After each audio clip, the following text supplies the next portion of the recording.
ஒரு சட்ட முன்வடிவு பேரவை விவாதிக்கப்படுகையில் மக்களால் தேர்ந்தெடுக்கப்பட்ட பேரவை உறுப்பினர்களுக்கு மட்டுமே அதில் திருத்தங்களை முன்மொழியவோ அதற்கான விளக்கங்களை ஏற்றுக்கொள்ளப்பட்டால் திருத்தங்களை திரும்ப பெறவும் இல்லையெனில் வாக்கெடுப்பை கோரவும் அதிகாரம் உள்ளது.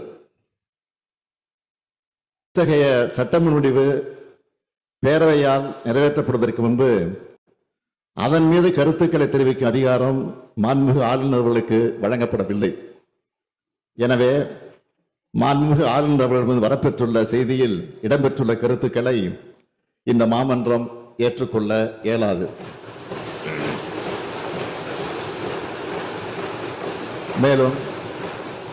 மேலும் கன்சிடரேஷன் என்ற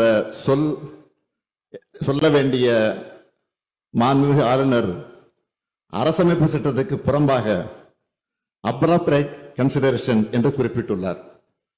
இதில் அப்ராப்ரேட் என்னும் வார்த்தைக்கு என்ன பொருள்?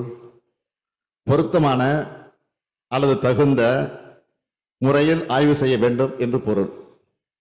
இப்பேரவை சட்ட முன்வடிவுகளை பொருத்தமற்ற முறையில் அல்லது தகுந்த முறையில் அல்லாமல் ஆய்வு செய்யும் தோணியில் பொருத்தமான அல்லது தகுந்த எனும் பொருள்படக்கூடிய வார்த்தையை சேர்த்திருப்பது இந்த பேரவையின் மாண்பை குறைக்கக்கூடிய கருத்து என்பதால் அது ஏற்றுக்கொள்ளத்தக்கதல்ல.